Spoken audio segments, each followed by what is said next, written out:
Boom, boom, boom, boom, boom, boom, boom. Hey, good morning.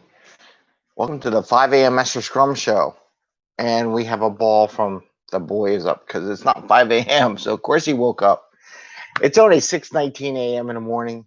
We're slowly getting surely back to the 5 a.m. hour and getting up pre-dawn. I've been up, but not really been functional and just looking at stuff on the social media news.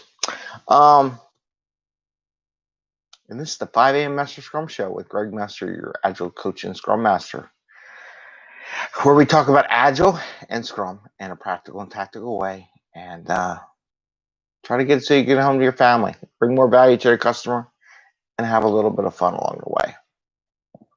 Today, I was going to talk about two little things. Well, actually, not little, but it's just a conversation. Value, and we always talk about user stories in Scrum and Agile or Scrum. User stories where they talk about having the value, what's the return on the value. We talk about that. So I want to talk about a little bit of talk about that a little bit. And then also about pictures, sharing pictures. I think I may have talked about it before, but I just want to kind of come back around to it a little bit.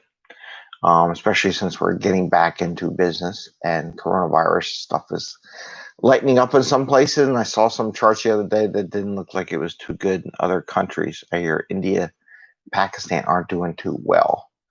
At least they haven't flattened the curve a little bit. So I hope you're doing well out there in India and Pakistan and other places around the world. Okay. Value.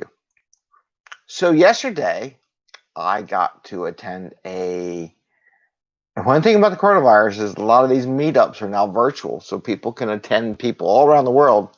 So I live here in Philadelphia, United States, and I was able to attend a Agile meetup in York, not York, Pennsylvania, but York in the United Kingdom. So that was pretty cool. Gunther was there talking about some of the stuff he brought up. But one of the discussions I thought was interesting was they were talking about engagement and showing people the value of stuff. And value was there, where value was they were saying was an important metric to show how much value the teams are doing versus story points and hours and capacity and yada, yada, yada. How much value was the team bringing? And I brought up a question and asked. We didn't quite get there, and it was kind of talked around. Maybe companies are afraid to share how much value the new software is going to bring with the team. There's two pieces to it. One, are they afraid that if I say, hey, your work is going to give us $2 or $10 million worth of business next year, would you want to be paid more money later on? I don't know. Maybe they're a little afraid of that. Maybe they don't know. Sad part, you're going to invest money in something, which everybody would say is classic PMP, waterfall, doing all this research. But yet you don't know how much return on investment, ROI, you could potentially have, which we had talked about in the past. And I'm all about the return on investment, the ROI for work being done. But I think part of it is people are worried that people are going to know how much money that these changes make or how much they don't change and how much value they really are. I think there's a lot of fear factor in publicizing that data. I would love to hear back from people in LinkedIn, YouTube. What do you think? Do you think people are afraid to say, hey, all this work you're doing is going to make us millions and millions of dollars and we ain't going to pay you squat? Or we really don't want to pay you more money, so keep working, but we won't tell you how much value this should result in or how much new business.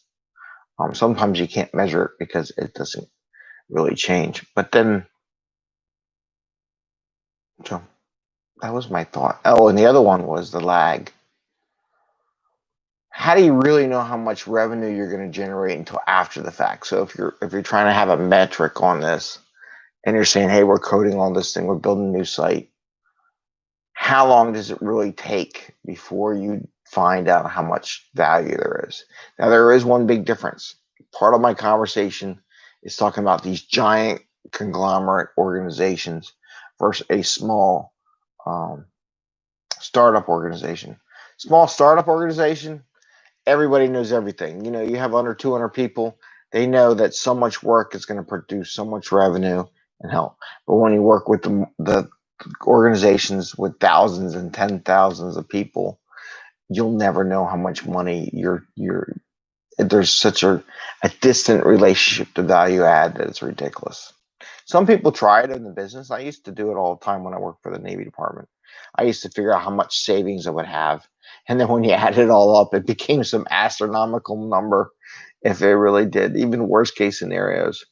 Um, but it's something to think about. How do you get business value into the stories, into the point where there's a commitment or an increased commitment from the team? Like, hey, this is really good for the company to keep me employed for another year or so. So if we do really good here, we can experiment in some other areas and try them out. Maybe they won't be as financially productive, but they're good things to learn for future endeavors, right? Something to think about. The other item is pictures. So, what I do? I think he just stole my dollar. I had a dollar. Oh, here it is. So yeah, think about financial investment. The other item is pictures. So the other day, trying to figure out what we can do to get more ready for the coronavirus, and people are starting to get out more. And one of the things it suggests is that teammates share pictures of what's going on in their lives right now with your other teammates around the world, and just post them up, whether it be in a part of a retro session, any session, a group meeting, daily scrum. Maybe someone, if you have 10 people in a sprint, you could probably do one picture every day from a different person. Give us a picture every day of something going on in your life, and let's share it during daily scrum. I think that would be really pretty cool. We've done it in a couple teams, and it seems like they really like the idea of seeing what people are thinking about, what they're doing, some pictures in their lives that they have taken. Because we all got the little picture things on our cell phones, so it's kind of easy to take a picture and just post it up and share it. This way people get to know each other, get familiar with what's going on in our lives. Pictures tell a lot of stories. So that's the one thing I want to give you as an idea, a little tactic, a little practical idea that's easy, manageable, not some glorious world-changing thing, but it just makes those people and their teams a little bit closer to each other, and just start encouraging. Once people start seeing it, and maybe you're the first, maybe in a servant leader job, like you're the scrum master, you're the first one to jump in. Say, here's a picture of my life. Not that hard. Just want to share it with you so you know what's going on around my life, and some things that are fun, some things are not. So that's what I got for today. It is Thursday. Getting closer to the 5 o'clock hour. I think come next week we'll be back in business. And I wish you all the best. Happy scrumming. Enjoy your day. And ring the little bell, the little Liberty bell, if you want to get a notification when we do more meetings or more sessions on YouTube. All right. Take care. Have a great day. Enjoy and have some fun. Bye. See ya.